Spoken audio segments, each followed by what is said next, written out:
NCERT के अंदर बात लिखी हुई है। मैं आजकल ये इसलिए आपको ये पेज पढ़ा देता हूं कि एक तो यहाँ पर पढ़ाना थोड़ा सिंपल है कि लगा दिया पेज और मैंने पढ़ा दिया आपको। दूसरा ये कि आप प्लीज वो वैसी बातें करनी बंद कर दें कि एनसीईआरटी पढ़ लें क्या। मुझे बताया जाए कि कल मैंने जो जितने पॉइंट लिखवाए थे वो एनसीईआरटी में है क्या, उससे कम है, या ऐसा इसमें कोई पॉइंट है क्या जो हमने उधर नहीं लिखा था। ये सारे पॉइंट पर हाथ अड़न छोड़ के पेट अड़ग्यास करने, मतलब जो मैंने पढ़ा दिया वो नहीं पढ़ना। एनसीईआरटी तो एक बार देख ही लेते। वो एक भैया उन्होंने कहा था कि ओल्ड और न्यू दोनों देखने, तो तू 8वीं किताब ही पढ़ता रहे और कुछ मत करना, तो सबसे अच्छा तेरे लिए यही रहेगा। कई और आते हैं, कई तो उन लोगों का तो मेरे समझ में नहीं आया कि पता नहीं वो कौन सा नशा करते हैं, स्पेक्ट्रम पढ़ेंगे। अरे बुक है क्या, वो गाइड है, गाइड। स्पेक्ट्रम पढ़ लेते हैं हम थोड़ा सा सर। मैं वो है ना आजकल स्पेक्ट्रम और देख रहा था। कैसे है सर? सर क्यों भूंडा बताए किसी को? हाँ बढ़िया बढ़िया बढ़िया बढ़िया। नोट्स एग्जैक्टली याद होने चाहिए, उसके बाद तुम्हारे जो कुआ दरड़ा करना वो किए जाए। नोट्स याद होते नहीं है, इधर उधर फाफड़े मारते हो, इधर उधर किताबें देखते हो। इसलिए प्लीज नोट्स को याद किया करें।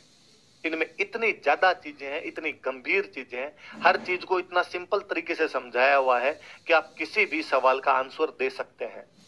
और ये जिस दिन आपके ओन टिप्स हो जाए, आपको लगे कि हाँ ये मुझे एकदम याद है, जैसे मान लो मैं स्थायी बंदोबस्त समझा रहा हूं आपको, जितने पॉइंट मुझे याद थे मैं आपको लिखवा रहा हूं। यदि स्थायी बंदोबस्त आप इस प्रकार से किसी दूसरे को समझा पाते हैं, किसी दूसरे को पढ़ा पाते हैं कि ले तू मेरे सामने बैठ और मैं तेरे को स्थायी बंदोबस्त लिखवा रहा हूं, जैसे मैंने लिखवाया था वैसे लिखवा दो, इसको याद करना कहते हैं। उस दिन कोई भी किताब पढ़ लेना, वरना कम से कम एनसीईआरटी और स्पेक्ट्रम तो मत ही देखा करो, है ना। ये एक दुनिया का चलन है कि हालांकि ये बात जो मैं बोल रहा हूं ये बहुत रिस्की बात है कि कोई दूसरा सुनेगा तो वो कह देंगे इसको आता क्या है, एनसीईआरटी की खिलाफत कर रहा है।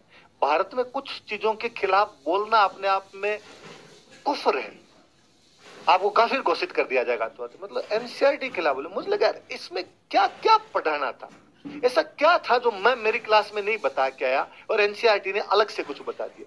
उल्टा यार अजीब सी लैंग्वेज करके इसने बातों को घुमा फिराने की कोशिश की है, मैंने वो सिंपल लैंग्वेज के अंदर बता दी थी। तो वही है, पग बढ़ता कौन दिखे, डूंगर बढ़ता दिखे। तो हमें खुद वाली चीजें दिखती नहीं है, दूर वाली चीजें, दूर के ढोल सुहावने वाली बात है, तो वो चीजें दिखती रहती है अपने। और है इसमें कोई फोटो वोटो? अच्छा एक ही और है, कॉलब्रुक का कथन है।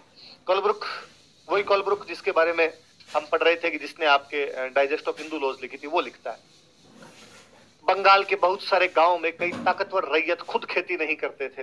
रैयत मतलब किसान होता है ना, कई ताकतवर रैयत खुद खेती नहीं करते थे।